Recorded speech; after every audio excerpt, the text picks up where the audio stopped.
गई है। दर्शकों नमस्कार। रूस और यूक्रेन युद्ध का एक विस्तृत विश्लेषण आज हम आपके सामने पेश कर रहे हैं। मैं आपको बता दूं कि हालिया हमला और तबाही कीव पर रूस का भीषण प्रहार हुआ है। हाल ही में यूक्रेन की राजधानी कीव पर रूस के एक बड़ा और घातक हमला किया है।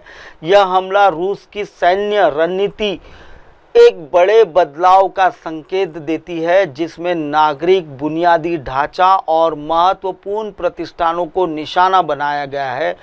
यूक्रेन की वायुसेना ने दावा किया है कि इस हमले में रूस ने उस पर लगभग 600 से अधिक ड्रोन और 31 मिसाइलें दागी है। इन हमले में एक शॉपिंग मॉल, यूरोपीय संघ मिशन का मुख्यालय और ब्रिटिश काउंसिल जैसे महत्वपूर्ण इमारतें बुरी तरह से क्षतिग्रस्त हो गई है।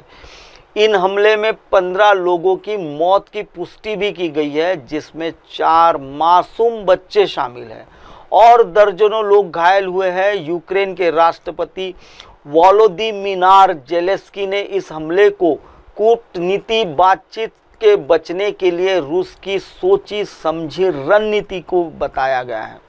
दर्शकों आपको बता दें कि ये जो तबाही का मंजर आप देख रहे हैं, यह यूक्रेन का मंजर है।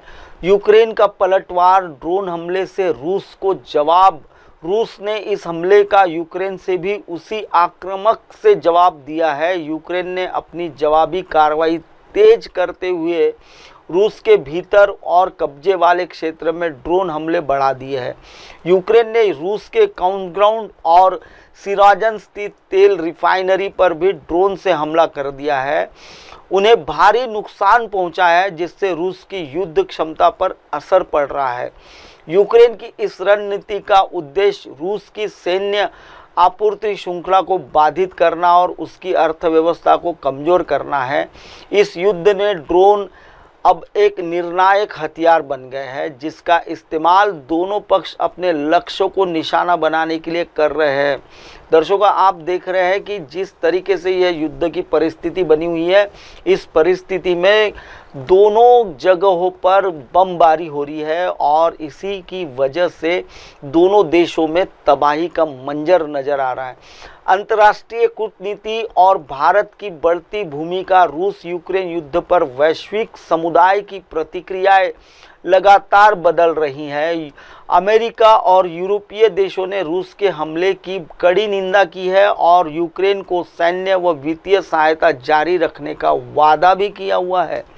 यह जो इस बीच भारत एक महत्वपूर्ण मध्यस्थता की भूमिका में उभर कर आया है। भारत ने रूस और यूक्रेन दोनों के साथ अपने संबंधों को संतुलित बनाए रखा है। प्रधानमंत्री नरेंद्र मोदी ने यूक्रेन के राष्ट्रपति जेलेंस्की और रूसी राष्ट्रपति व्लादिमीर पुतिन दोनों से बातचीत की है और शांति बहाली का प्रयास में समर्थन देने का आश्वासन भी दिया हुआ है।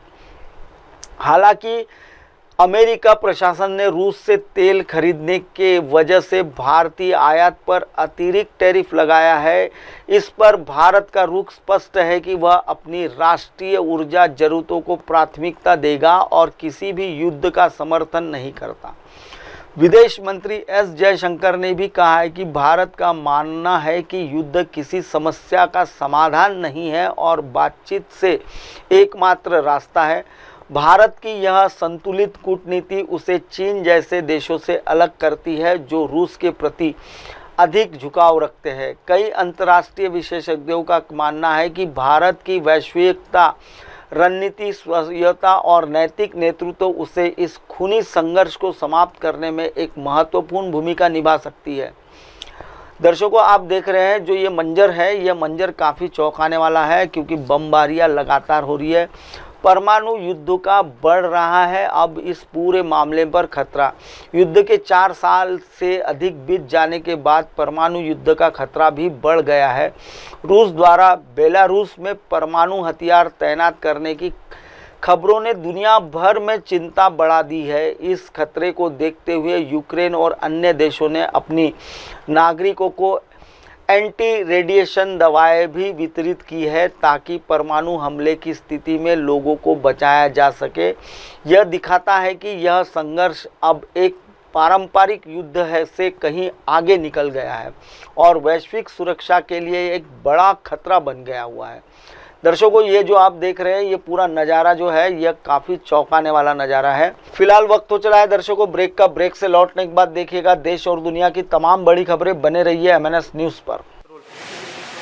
हाय हेलो नमस्कार, मैं हूं पंकज विष्णु और आप देख रहे हैं MNS न्यूज़।